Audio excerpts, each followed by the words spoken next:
ಓಂ ಶ್ರೀ ಕೃಷ್ಣ ಪರಬ್ರಹ್ಮಣೇ ನಮಃ. ಶ್ರೀಮದ್ಭಗವದ್ಗೀತಾ ಅಥ ಷಷ್ಠೋಧ್ಯಾಯಃ. ಆತ್ಮಸಂಯಮಯೋಗಃ. ಶ್ರೀಭಗವಾನುವಾಚ ಅನಾಶ್ರಿತಃ ಕರ್ಮಫಲಂ ಕಾರ್ಯಂ ಕರ್ಮ ಕರೋತಿ ಯಃ ಸ ಸನ್ಯಾಸೀ ಚ ಯೋಗೀ ಚ ನ ನಿರಗ್ನಿರ್ನ ಚಾಕ್ರಿಯಃ. ಯಂ ಸನ್ಯಾಸಮಿತಿ ಪ್ರಾಹುಃ ಯೋಗಂ ತಂ ವಿದ್ಧಿ ಪಾಂಡವ. ನ ಹ್ಯಸನ್ಯಸ್ತಸಂಕಲ್ಪಃ ಯೋಗೀ ಭವತಿ ಕಶ್ಚನ. ಆರುರುಕ್ಷೋರ್ಮುನೇರ್ಯೋಗಂ ಕರ್ಮ ಕಾರಣಮುಚ್ಯತೆ. ಯೋಗಾರೂಢಸ್ಯ ತಸ್ಯೈವ ಶಮಃ ಕಾರಣಮುಚ್ಯತೆ. ಯದಾ ಹಿನೇಂದ್ರಿಯಾರ್ಥೇಷು ನ ಕರ್ಮಸ್ವನುಷಜ್ಯತೆ ಸರ್ವಸಂಕಲ್ಪಸನ್ಯಾಸೀ ಯೋಗಾರೂಢಸ್ತದೋಚ್ಯತೆ. ಉದ್ಧರೇದಾತ್ಮನಾತ್ಮಾನಂ ನಾತ್ಮಾನಮವಸಾದಯೇತ್. ಆತ್ಮೈವ ಹ್ಯಾತ್ಮನೋ ಬಂಧುಃ ಆತ್ಮೈವ ರಿಪುರಾತ್ಮನಃ. ಬಂಧುರಾತ್ಮಾತ್ಮನಸ್ತಸ್ಯ ಯೇನಾತ್ಮೈವಾತ್ಮನಾ ಜಿತಃ. ಅನಾತ್ಮನಸ್ತು ಶತ್ರುತ್ವೇ ವರ್ತೇತಾತ್ಮೈವ ಶತ್ರುವತ್. ಜಿತಾತ್ಮನಃ ಪ್ರಶಾಂತಸ್ಯ ಪರಮಾತ್ಮಾ ಸಮಾಹಿತಃ. ಶೀತೋಷ್ಣಸುಖದುಃಖೇಷು ತಥಾ ಮಾನಾಪಮಾನಯೋಃ. ಜ್ಞಾನವಿಜ್ಞಾನತೃಪ್ತಾತ್ಮಾ ಕೂಟಸ್ಥೋ ವಿಜಿತೇಂದ್ರಿಯಃ. ಯುಕ್ತ ಇತ್ಯುಚ್ಯತೆ ಯೋಗಿ ಸಮಲೋಷ್ಟಾಶ್ಮಕಾಂಚನಃ. ಸುಹೃನ್ಮಿತ್ರಾಯುರ್ಯುದಾಸೀನ ಮಧ್ಯಸ್ಥದ್ವಿಷ್ಯಬಂಧುಷು. ಸಾಧುಷ್ವಪಿ ಚ ಪಾಪೇಷು ಸಮಬುದ್ಧಿರ್ವಿಶಿಷ್ಯತೆ. ಯೋಗಿ ಯುಂಜೀತ ಸತತಂ ಆತ್ಮಾನಂ ರಹಸಿ ಸ್ಥಿತಃ. ಏಕಾಕೀಯತ ಚಿತ್ತಾತ್ಮಾ ನಿರಾಶೀರಪರಿಗ್ರಹಃ. ಶುಚೌ ದೇಶೇ ಪ್ರತಿಷ್ಠಾಪ್ಯ ಸ್ಥಿರಮಾಸನಮಾತ್ಮನಃ. ನಾಚ್ಯುಚ್ಛ್ರಿತಂ ನಾತಿನೀಚಂ ಚೈಲಾಜಿನಕುಶೋತ್ತರಂ. ತತ್ರೈಕಾಗ್ರಂ ಮನಃ ಕೃತ್ವಾ ಯತಚಿತ್ತೇಂದ್ರಿಯಕ್ರಿಯಃ. ಉಪವಿಶ್ಯಾಸನೆ ಯುಂಜ್ಯಾತ್ ಯೋಗಮಾತ್ಮಾ ವಿಶುದ್ಧಯೇ. ಸಮಂ ಕಾಯಶಿರೋ ಗ್ರೀವಂ ಧಾರಯನ್ನಚಲಂ ಸ್ಥಿರಃ. ಸಂಪ್ರೇಕ್ಷ್ಯ ನಾಸಿಕಾಗ್ರಂ ಸ್ವಂ ದಿಶಶ್ಚಾನವಲೋಕಯನ್.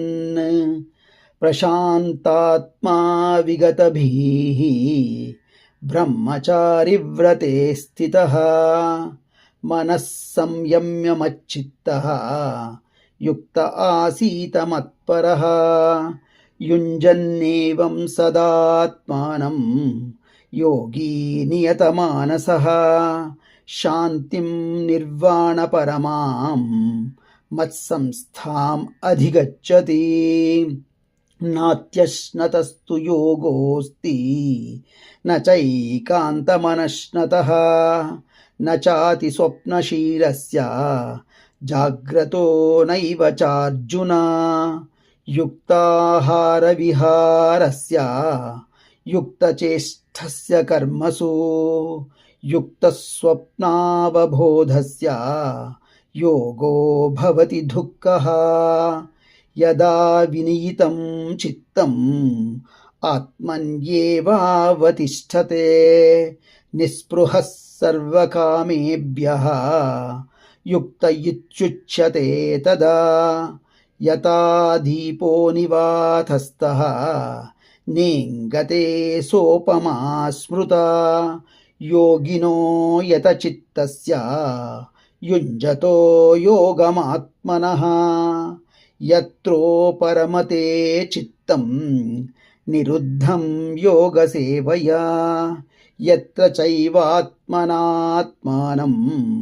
पश्यन्नात्मनि तुष्यति सुखमात्यन्तिकं यत्तत् बुद्धिग्राह्यमतीन्द्रियं वेत्ति यत्र न चैवायं स्थितश्चलति तत्त्वतः यं लब्ध्वा चापरं लाभं मन्यते नाधिकं ततः यस्मिन् स्थितो न दुःखेन गुरुणापि विचाल्यते तं विद्यात् दुःखसंयोगा वियोगं योगसंनितं स निश्चयेन योक्तव्यः योगो निर्विण्णचेतसा संकल्पप्रभवान् कामान् त्यक्त्वा सर्वान् शेषतः मनसैवेन्द्रियग्रामं विनियम्य समन्ततः शनैः शनैरुपरमेत्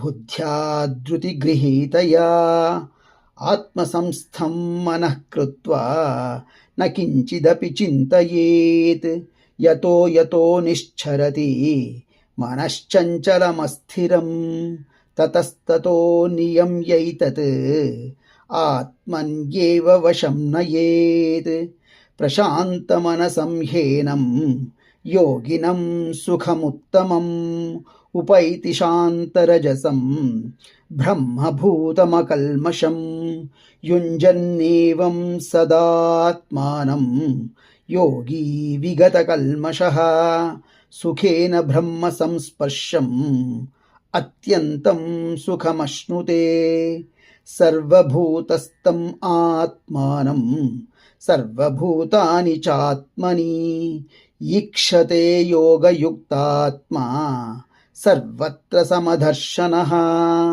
यो मां पश्यति सर्वत्र सर्वं च मयि पश्यति तस्याहं न प्रणश्यामि स च मे न प्रणश्यति सर्वभूतस्थितं यो मां भजत्येकत्वम् आस्थितः सर्वथा वर्तमानोऽपि स योगी मयि वर्तते आत्मौपम्येन सर्वत्र समं पश्यति योऽर्जुन सुखं वा यदि वा दुःखं स योगी परमो मतः अर्जुन उवाच योऽयं योगस्त्वया प्रोक्तः साम्येन मधुसूदन एतस्याहं न पश्यामि चञ्चलत्वात् स्थितिं स्थिरां चञ्चलं हि मनः कृष्ण प्रमाथि बलवदृढं तस्याहं निग्रहं मन्ये वायोरिव सुधष्करम् श्रीभगवानुवाच असंशयं महाबाहो मनो दुर्निग्रहं चलम् अभ्यासेन तु कौन्तेय वैराग्येन च गृह्यते असंयतात्मना योगः दुष्प्रापा इति मे मतिः वश्यात्मना तु यतता शक्यो वाप्तुमुपायतः अर्जुन उवाच अयति श्रद्धयोपेतः योगाच्चलितमानसः अप्राप्य योगसंसिद्धिं कां गतिं कृष्ण गच्छति कच्छिन्नो भयविभ्रष्टः छिन्नाभ्रमिव नश्यति अप्रतिष्ठो महाबाहो विमूढो ब्रह्मणः पति एतन्मे संशयं कृष्ण चेत्तुमर्हस्य शेषतः त्वदन्यः संशयस्यास्य चेत्ता न ह्युपपद्यते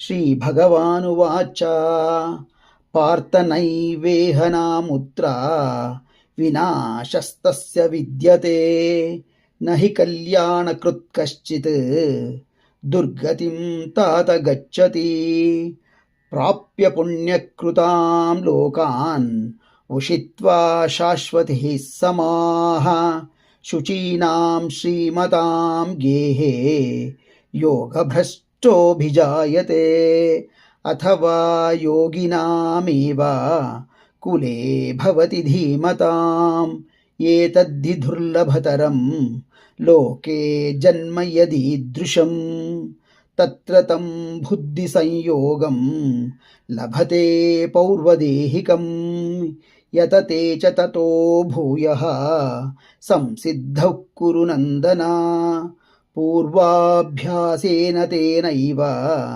ह्रियते ह्यवशोऽपि सः जिज्ञासुरपि योगस्य शब्दब्रह्माति वर्तते प्रयत्नाद्यतमानस्तु योगी संशुद्धकिल्बिषः अनेकजन्म संसिद्धः ततो याति पराङ्गतिम् तपस्विभ्योऽधिको योगी ज्ञानिभ्योऽपि मतोऽधिकः कर्मिभ्यश्चाधिको योगी तस्माद्योगी भवार्जुन योगिनामपि सर्वेषां मद्गतेनान्तरात्मना श्रद्धावान् भजते यो मां समे युक्ततमो मतः।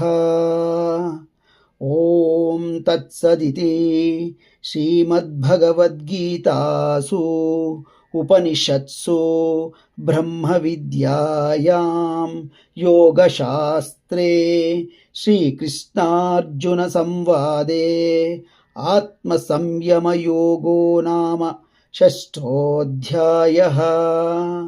श्रीकृष्णार्पणमस्तु।